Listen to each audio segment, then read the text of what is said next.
What's going on, fellers? I've talked quite a bit in the past about my changeover on my motors and things, and I've never actually shown me doing it. So we're going to show you how to put a 12 volt motor into a 124 18 volt Carrera car. So coming down here, what we got is my Kenwood that I got for Christmas, and we're going to start converting it over. I'm not going to show you the disassembly because if you're contemplating doing this, you already know how to do this. So here you've got the motor pod disassembled. This is the old Carrera motor. It bolts in. The only thing you're going to do is, well, you're not the only thing.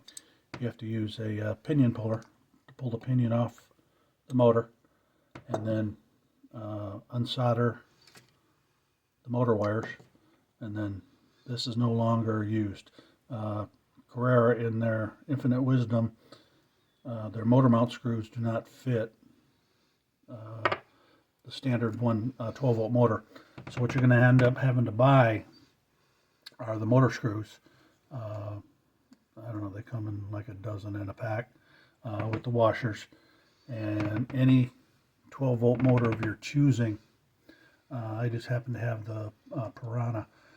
But if you're going to use the Piranha, use the ball bearing motor. Not because it has just 3,000 or more RPM.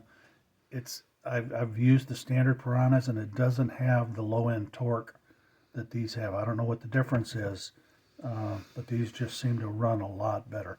So anyway, you're going to put your pinion on the motor and solder the motor wires on.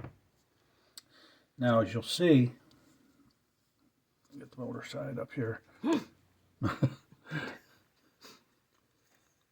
only modification you're going to have to do, let me see if I can get this on camera, is the motor screws do not line up at all.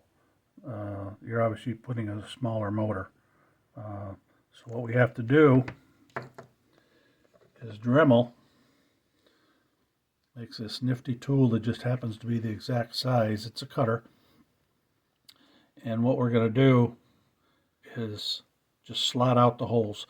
Originally, when I was doing this, I was just oblonging the holes just enough to get the motor to screw in. But then you got to mess with the gear mesh. So it's easier just slotting it, and then I can get the gear mesh set. So let me just cut these out.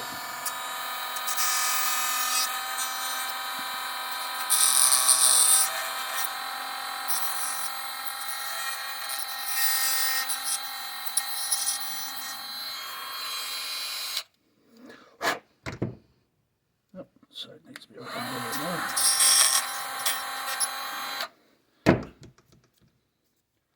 more. Okay, you can see now it's just an open slot. So now this motor will just bolt in. Let me get some screws. Got these all set.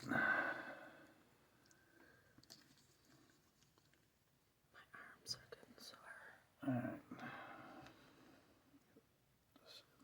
get that in the hole, get that started. Get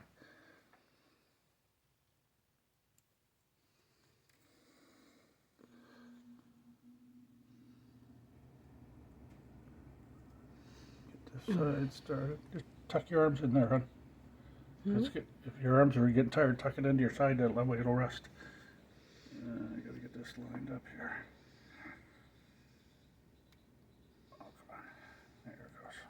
Okay. Now before you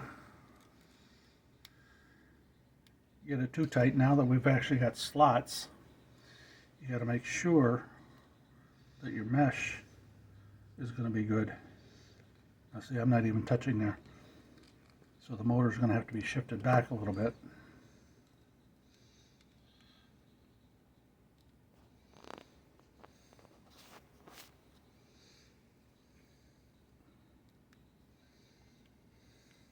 This is like any tuning, you want to be just enough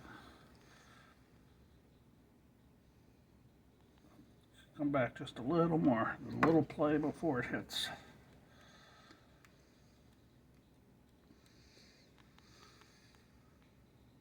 Now this is not a big deal, but it's very critical on how you adjust these, because then you're going to end up with all sorts of noise.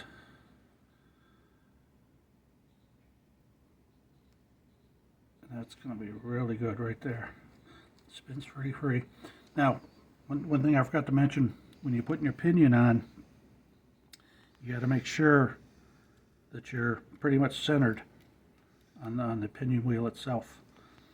And I did that before I mounted the motor in there. So that's really all there is to it. I'll grease everything up. Actually, I don't even have to do this. This is all there is to the motor. Obviously, the magnet was taken out, which fits underneath in that slot there.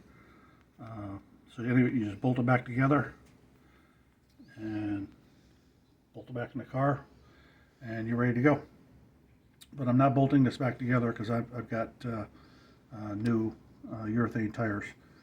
So I've got to pull this out and put it in the tire truer and get the tires trued up.